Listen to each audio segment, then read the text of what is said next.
श्रीराम राम रामेति रमे रामे मनोरमे सहस्रनाम तत्तुल्यं रामनामवरानने. It is said that chanting the name of Sri Rama just 3 times is equivalent to reciting the entire 1,000 names of Vishnu Sahasranama. Ramayana translates the journey of Rama, and it is the great epic of India. It was penned by the first poet of India, Valmiki, who heard the story from sage Narada. The epic is divided into several major kandas or parts that deal chronologically with the major events in the life of Rama. I would try to provide a bird's eye view on all the kandas in the next few minutes.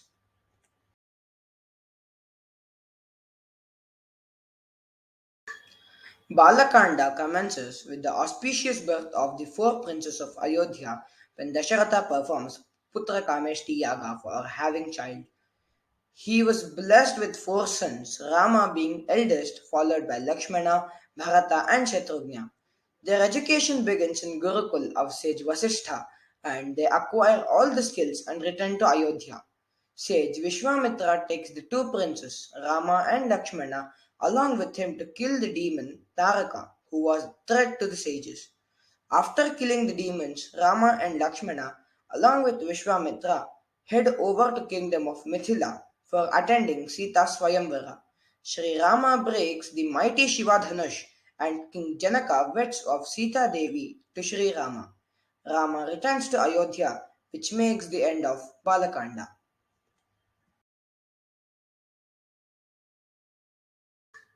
This is the most popular segment of Ramayana and sets the very foundation of the entire epic. After Rama returns to Ayodhya, King Dasharatha, in consultation with his ministers, decided to crown Sri Rama as the new king of Ayodhya. Manthara, maid of Queen Kaikeyi, brainwashes the queen and makes her to ask the throne for her son Bharata. Kaikeyi asked Dasharatha for Bharata's coronation as the king of Ayodhya as her firstborn, while 14 years of exile for Rama. Rama happily accepts the banishment and leaves for forest. Sita and Lakshmana joins him as well. Bharata and Shatrughna were in Kaikeya, maternal home of Kaikeyi, when all this happened. Upon his return, Bharata revolts and follows Rama to forest and tries to convince him to return to Ayodhya. Rama, a loyal and devoted son, chose to carry out his stepmother's wish. Bharata then takes Rama's sandals and places it on the throne, where he rules on Rama's behalf.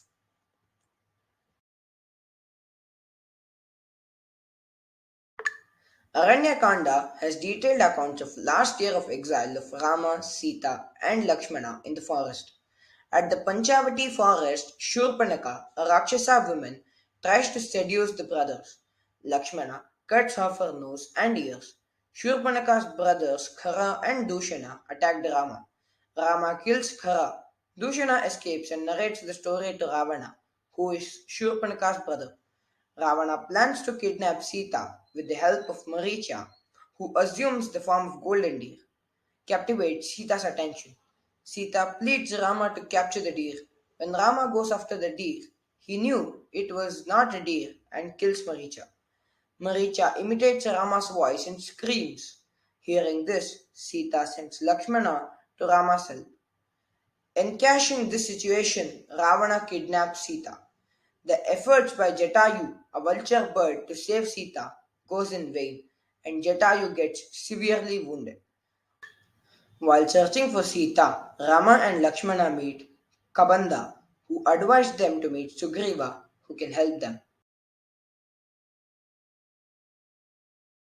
This Kanda describes the start of the search for Sita and the Vanaras, monkeys, going to the southern direction met Sampati, brother of Jatayu.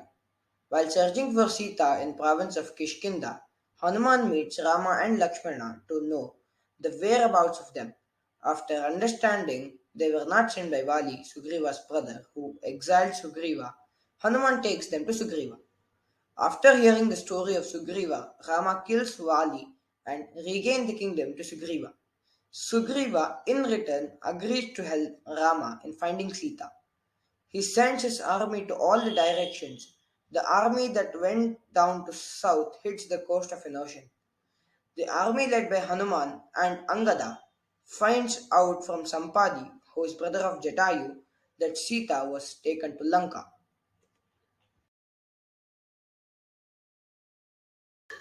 This kanda consists of detailed accounts of the adventures of Hanuman. After learning about Sita, Hanuman assumes a gigantic form and makes a massive leap across the ocean to Lanka. On his way to Lanka, he faces many obstacles but emerges victorious. Once in Lanka, he spots Sita in the Ashokavana. After identifying himself as Rama's devotee, provides the ring of Rama to prove that he was not someone who was sent by Ravana. He destroys Ashokavana and kills many of Ravana's army and gets caught by Indrajit.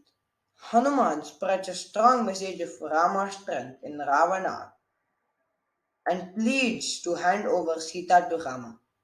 Hanuman was condemned and his tail was set on fire.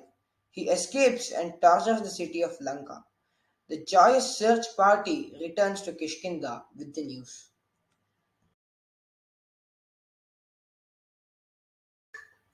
This Kanda is the greatest of the Kandas as it contains the accounts of great Ramayana war between Rama's and Ravana's army. Having received Hanuman's report on Sita, Rama and Lakshmana along with Sugriva's army marched towards southern coast. Nala and Nila build a bridge with the help of stones which float on water. Vibhishana, the brother of Ravana, joins Rama and the army as he was on the side of Dharma. Hanuman carries the Sanjeevani hill to bring back Lakshmana's life, who was injured by Nagastra. Rama and Lakshmana kill Kumbhakarna, Indrajit, and all the sons, ministers, and commanders of Ravana. Finally, Rama kills Ravana and makes Vibhishana as the king of Lanka. Victorious Rama returns to Ayodhya with Sita and Lakshmana, where the coronation is performed. Then, then begins Ram Rajya, which implies an ideal state with good morals.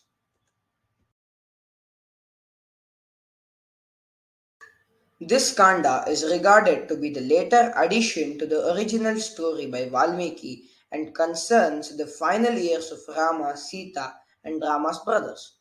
Even though Sita passed the test of fire, Rama bends to public opinion and banishes Sita to the forest under the hermitage of sage Valmiki.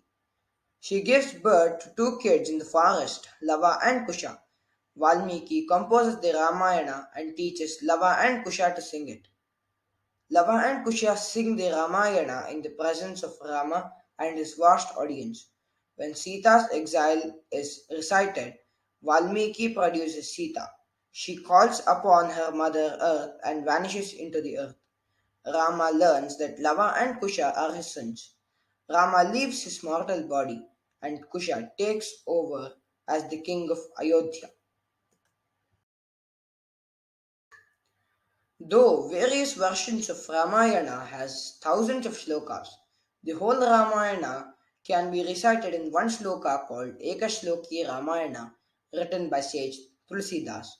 अदौ रामत्तपोवनाभिगमनं हत्वा मृगं काञ्चनं वैदेहिहरणं जटायुमरणं सुग्रीवसम्भाषणं वालीनिर्हननं समुद्रतरणं लङ्कापुरीदाहनं पश्चाद्रावणकुम्भकर्णमथनम् एतद्धि रामायणम्.